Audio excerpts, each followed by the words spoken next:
Hello and welcome to Recall Gaming Exploits, and today we have the random news. Who are we talking about this time? EA! I know! They keep coming up! I keep talking about stuff keeps happening with EA, and I'm sorry, if EA didn't make so many stupid decisions, then I wouldn't have to talk about them so much, so yeah.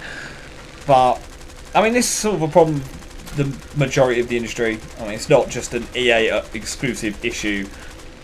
Today EA hires Starbucks executive to help with their marketing efforts to make them become a players first company. Oh yeah, that kind of marketing spiel that comes out of big companies like this. They want to become a players first company. Really? I'm going to call you money first until proven otherwise.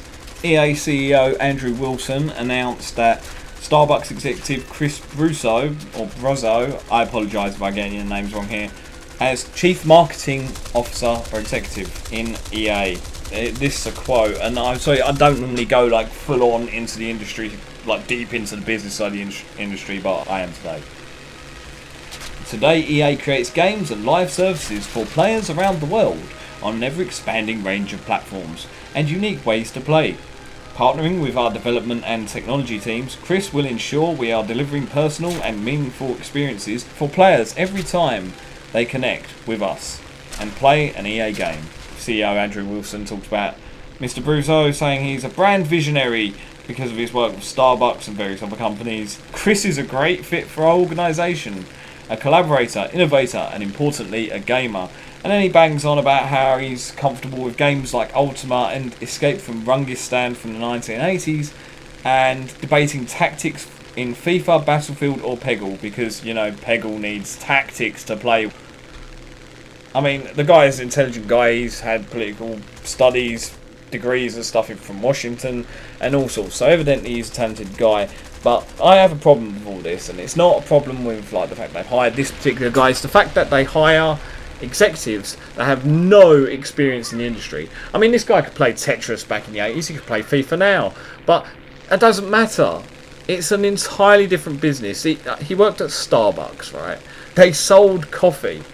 And the fact is, he's just a marketing officer. I don't even know why they're making this a big announcement. It's all just self-congratulatory bullshit from Electronic Arts once more. Practically every executive, they're like most executives in the gaming industry, tend to have very little or no experience in the gaming industry prior to getting their executive positions. So there's always people that come rising up the ladder, being a developer and a lead producer in plenty of games, and then never become an executive because they just go and get an executive from KFC or some shit. This is why lots of bad decisions are being made. I mean, EA are trying to become a players first company, but they don't understand their audience. The guys that have the final say on everything that happens in the company are guys that have no idea what the gamers actually want for the most part. It's as simple as that. I don't understand the logic in it. I mean, you're a CEO of a games publisher, and you have to get your executives in line. You have to hire a few executives. You've got some positions open. So what do? Do you hire the guy who's been in the gaming industry from, like, I don't know, becoming a indie developer into getting snapped up by your publishment company and then working their way up to lead producer and becoming a producer of games, and do you snap that guy up, or do you get the guy who used to work in McDonald's?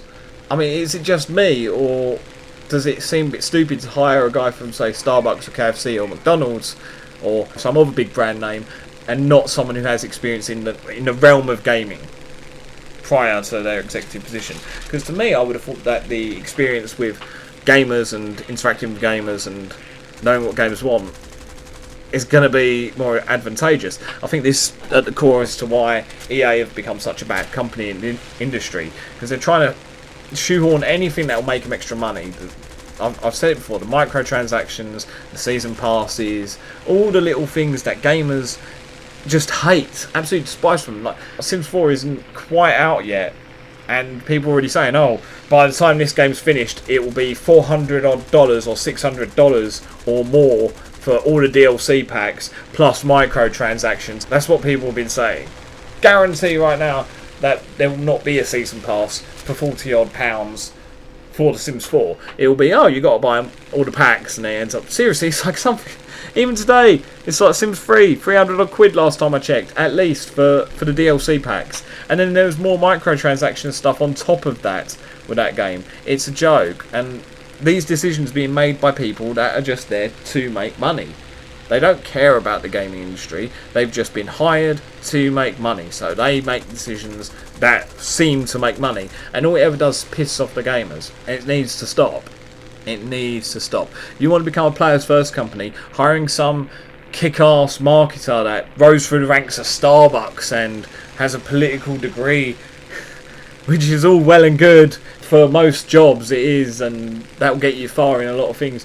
But you can have all that, and you can have the best marketing plan ever, and you can fool people for a certain amount of time, up until the game's release. Once the game's released and they turn out to be utter shit or have tons of bollocks in it, like all the bugs and netcode issues that Battlefield had, plus the season passes and the microtransactions and the overly priced DLC and all the other bullshit that EA is known to produce time in and time out every time they release a game nowadays, then marketing only goes to the point of launch. Because then the news comes out, it's all dicks, and from all around in there, everyone's, it's dicks, what? It's dicks, I thought this one's going to be different, it's fucking dicks, dude, don't buy it. That's what happens, right? And you just got this reputation of putting out this kind of bullshit all the time. Having a decent marketing spin on the bullshit is only going to last so long. It's not going to make people trust you. People only start trusting your company, your brand, your products when you stop dicking people around. You can sit there, pat each other's backs and be self-congratulatory all you like. Oh, we're so great. Oh, look at our executives. We've got executives that have made this much money in this fucking industry and have been doing this for this fucking years, and this guy's an up-and-comer and made this much profit for this company this year. Do they have anything to do with games? No. Are they going to be useless to you? Most likely. Because they're just guys that are out to make money for companies because that's what they're paid to do. They don't care. They do not care about games. They do not care about gamers. They may play games on occasion. Doesn't mean that they know what's best for the industry. I just think it needs to stop. Companies like EA and Ubisoft and Activision really need to go out of their way to gain the gamers' trust some more, because practices like what they're doing now with the season passes and microtransactions and free-to-play elements in premium games and releasing broken, unfinished games time after time again, just literally leaning back on the excuse of, well, with these new games and new technologies and all the rest of it, you're going to have more bugs and stuff because the games are more difficult to develop and take more time. Well, how's about you actually take the more time that you keep saying you need to develop these games, which you don't, which you haven't took so far, and actually iron out the bugs before launch? That's one thing to do. I tell you what, that's the baby step. That's the baby step. You can start with that, then you can look at removing microtransactions.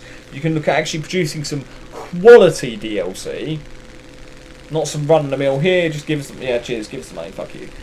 DLC, proper quality DLC with some actual bloody effort put into it. Just quit with the bullshit. Thank you for watching Recall Gaming Exploits. Do that stuff that every other channel tells you to do, and I will see you soon.